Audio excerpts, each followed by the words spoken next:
You're expecting an important text message, maybe you're late for work and need to put makeup on in the car. Whatever the excuse, distracted driving is dangerous. More than 7,500 crashes in Michigan were because of distracted driving in 2015.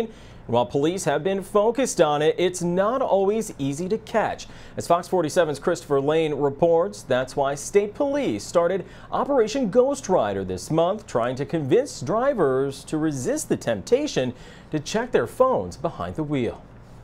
When I get a text from my kids or so, it's very tempting to take a look at it. Sue Clement is just like many other people who want to check their phones when it buzzes, but she and her husband try to keep themselves from checking until they can pull over at a rest stop to focus on a call or return a text.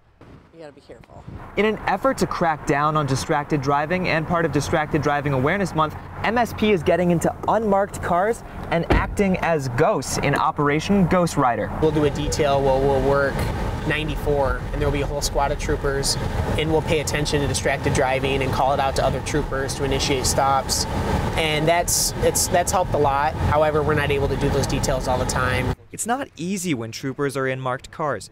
Trooper Scott Williams tells me people tend to drive a lot more carefully when they see a police officer behind them or on the freeway. Even if they're doing nothing wrong and we're just driving behind somebody, you'll see them checking their mirror and they're getting nervous, which, I mean, it's a normal feeling. People get nervous when they see police. Which is why MSP has started Operation Ghost Rider. If a police officer rides around in an unmarked car, drivers may not notice and won't put their phone down.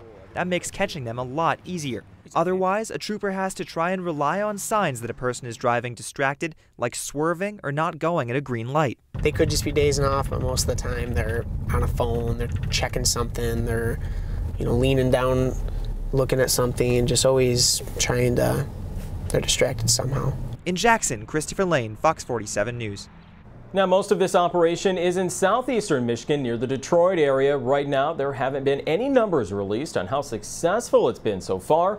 While the risk of a crash should be enough to stay focused on the road, distracted driving can be expensive too. Tickets can be more than $200.